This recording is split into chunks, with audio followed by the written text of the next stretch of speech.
Meejoo waan dhaggeeffadhaa waan tokkoon isinitti himaa. Assalaamu alaykum warahmatullahi wabarakaatu. Ijoolleen dhiiraas ijoolleen shamaraas na biran darbinaa sirriitti na caqasaa. Gurbaa tokkotu keessaan naa barreesse akkuma obbolummaa rabbii akka buleettii kootiittan sitti madha'ee waan natti mate. Nama rartaa natti toltaa akka buleettii kootiittan sitti madhaa furmaata tokko naa goota jedheetanii jedha. Biyya Saudi Arabiyaa kanatti jira inni sisiin isas jiranii maal jedhaa mucoo tokko jedhaa eega biyya kana dhuftee waggaa lamaa jedha wal jaallannee jedha mana kontoraataa jirti mana kontoraataa kana mana xalabaa fageenya jirti jedha halqasii bishismoo kamsiin jirti halqasii miti kamsiin jirti kams jechuun immoo yoo jabaatee riyaala 6,700 gadda gibshoo arreen fuudhuun beektanii warri Suudii keessaa jechuudha. Akkasumatti kalas jaalaluma siirraan kan ka'e siidhaa dhuftee waggaa tokko keessi wal barree jedha waggaa muluu wal janajjannee jedha wal janajjannee na baaftu malee jettee jedha si bira dhufu malee naan jettee jedha ani immoo asin dalagade riyaaliin keessa yennaa waan hin godhu dhabeen mucoo kanaa nan jaalladha birriin daldalagu ofirkaan qaba riyaala 6,500 baasee xalabaa kanaaf fide obbira fidee jedha yeroon dhufu akka muxawwaa godhattee ni kana godhattu malee illee zinaan irratti hin dalaydu naan jettee jedha jennaan ani zinaan fidhu jedheetan nama bira kaa'ee biyya dawwallee maatii dawwallee ni kaa wal godhannee jedha maatiin koo dhaqee ganda kootii dhaqee ganda sii dhaqee ni kaa wal godhannee jedha haayaan jedheen wal godhannee walumaan jiraachuu jammarree akbaara kanii isiin takkaanatti nimin dhaga'uu jammaree jedha jee sadii waan akkanaa waliin jiraanneerra akbaara waan akkamii dhageesseen jedha mucoon duraan waggaa 10 ol Suudaanii turtee jedha kanallee natti nimnee jedha kanallee guyyaa tokko natti dubbatteen beektuu jedha ammas immoo ilmaan 3 qabdii jedha ilmaan 3 akka qabdullee natti nimnee jedha tayyib Suudaanitti heerumtee lammii Suudaanitti heerumtee ilmaan 3 irraa argattee abbaan manaa sii duunaan ilmaan sii fudhattee biyya galtee maatiitti gadhiiftee tokko tokkoon obboleettii biratti fira biratti hirtee ijoollee sii of hin jijjiiraa biyya Saudi Arabiyaa kana dhufte. Eega dhuftee naman teessisuu miti ijoollee shabaaba reeb lafaa kaatu kana argitee biyya kana gaafa dhufte dubartii ruuzuma kana yeroo nyaatte bifa biraa baafti. Dullattii dhumti kun ijoollee taate jechuudha. Namni yeroo nyaatee dhuge hin qayyarama gaafa biyya galillee bifa isaatti deebi'a malee. Ijoollee mucaanii yoo namni natti himu ana manuun dadhabe jedhe. Mucaan si hangamni waggaa 11 moo maal jedha. Inni dhiira ka waggaa 7 ka waggaa 11 ka waggaa 5 moo maal qabdi jedha. Ijoolleen sii dargaggeessa ta'anii jedha. Kana hundallee natti hin dubbanne jedha. Waan tokko hanga wanaatti isiinin natti hin dubbanne irra ga'e immoo baree jedha. Dubbiin dhugaadhaa jennaan jedhe. Angaruu dhaqee sitti himne akkan kana hunda baree jirullee cal jedheetu man dhiise jedha. Garuu irra ga'e immoo baree dhugaaf soba adda baafadheera jedha. Obboleessi tokko biyya Suudaanii jira isaaniin haasa'a natti hime jennaan waa hundaa natti hime kanaaf akkana naan jedhe. Garuu ani sitti ammallee dhaqee himnee jedha. Maalan godha akkaman godhaa naan jedhe. Nin jaalladha jedhe utuu siin dhugaa natti himtee jedhe rakkoo tokko hin qabu jedhe garuu kana hunda na dhoksitee jedhe waggaa tokko muluu na janajjantee jedhe eega na janajjantee na bira dhufteellee jedhe ijaarsa gisee 3 wal buufannee arfeessaa keenya jedhe kana hunda guyyaa tokko natti dubbatteen beektu waan akkanaa kana jedhe kalimaa tokko intalatu argite ati nama takkaa deesseen jettuu naan jedhe garuu isiin ilmaan 3 qabdi jedhe ankooyyuu haa ta'u maatii dhuma kooti maal jedheen hima jedhe ani immoo yoo jabaate gurbaa reef waggaa 25 jedha. Isiin immoo bakka 35 mataatii arga. Garuu biyyuma namaa kana teessee nyaatteetuma dhugdee ijoollee fakkaatte malee.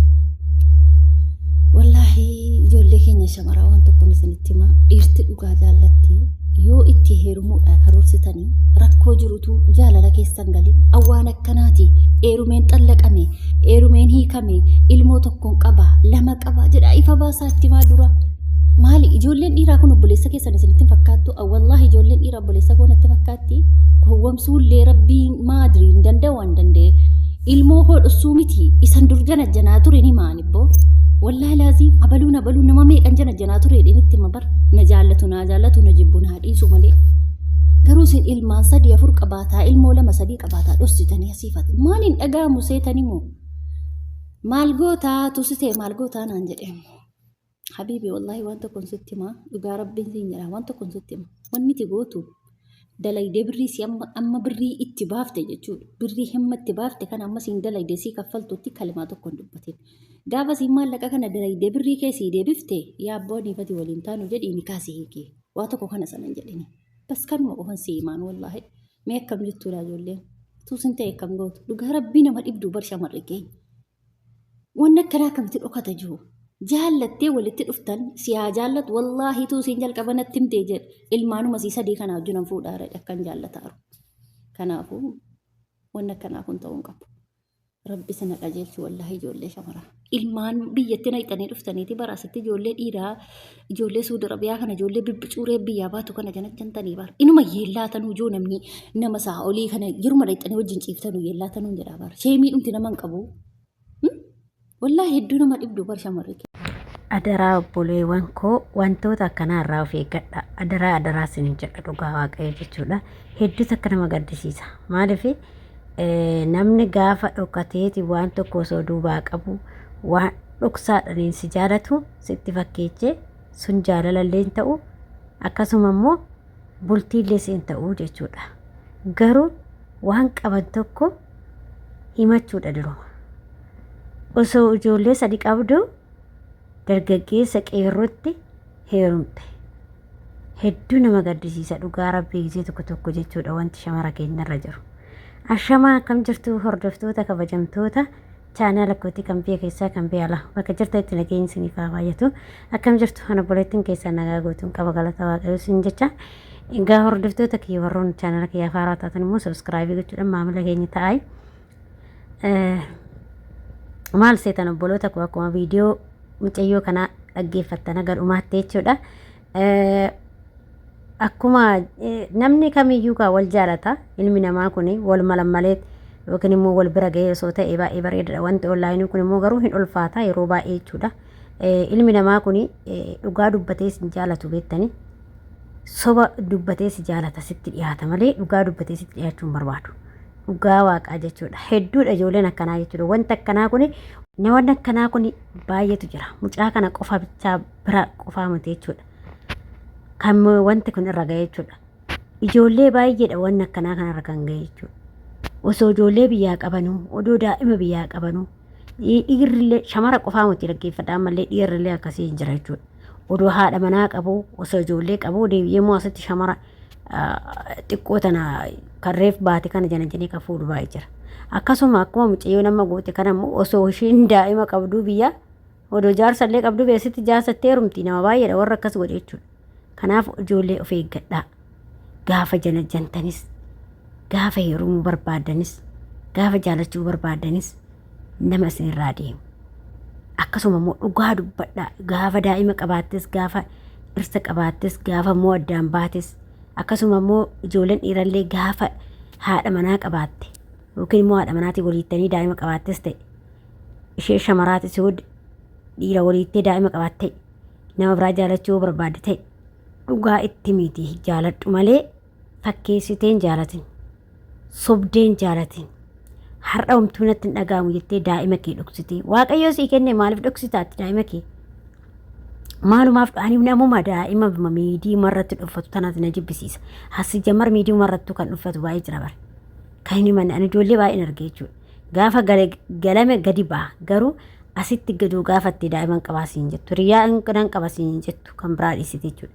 Warra dhalee dhufe kanatti ijoollee dhaltee dhufte kana keessattuu iyyuu soba jammare jechuudha. Maa sobdan? Maaliif sobdumaa? Jaalalli sobaan bitamaa? Dhugaa waaqayyoo jechuudha obboloota koo. Dhugaa dubbachuudha fi yooma daa'imallee qabaattan wal sobinaa. Dhugaa dubbadhaati wal dhiisaa baqqaa.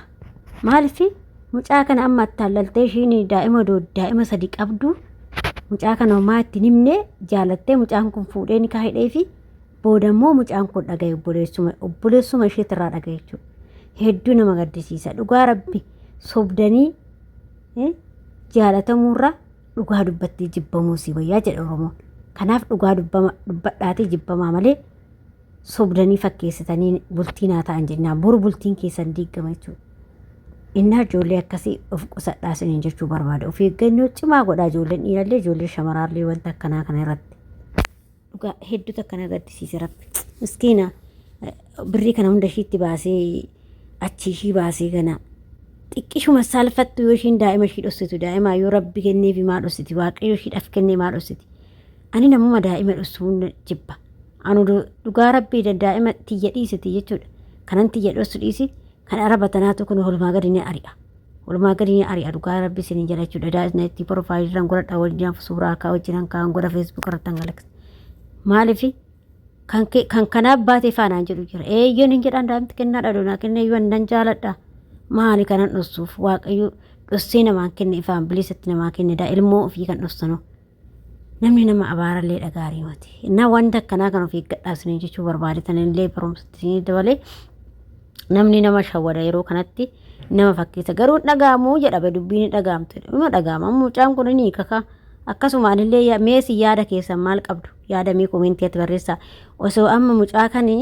maal gochuu danda'a akkam godha uruusin ta'e akkam gootu ana doo ta'e immoo akkuma mucayyoon jetteessan dhugaa rabbii barri ittiin baasan irraa guurate saniin booda ni kaashii hiikudha wanni biraan jiru jechuudha mee isin warri isin illee koomentii irratti barreessaa mee wanta kana jechuudha maaliif walirraa barumsa argachuu dandeessu mucayyoon kun akka koomentii irratti barreessaa mucayyoon kun garuu dhugaa dubbachuudhaaf sobdeeti malee osoo dhugaa dubbattee mucaa kanatti heerumtee mucaan kun dhiisuu hin danda'u ilmoon kennaa rabbiiti waan ta'eef garuu ishii har'a dhossitee akka waan ilmoon qabnetti dhossitee mucaa qeerroo kana heerumtee inni kaa hidhattee wajjin jiraachuuf namni xiqqishuma sheemin hin qabu hin jedhe abaran mee odoosin ta'e kam gootu haa hiiku jettu moo waa wajjin jiraatu akkasumatti jettu an akkuma mucoon jettu haa hiiku birri ishee ittiin baasisan irraa fudhatee haga shoo jettee keessatti saniin booda waliin taanu jedhe ni kaashee irraa hiikuudha dhugaa of eeggadhaa dirraa keessan naga isin jedha hordoftoota kiyyaa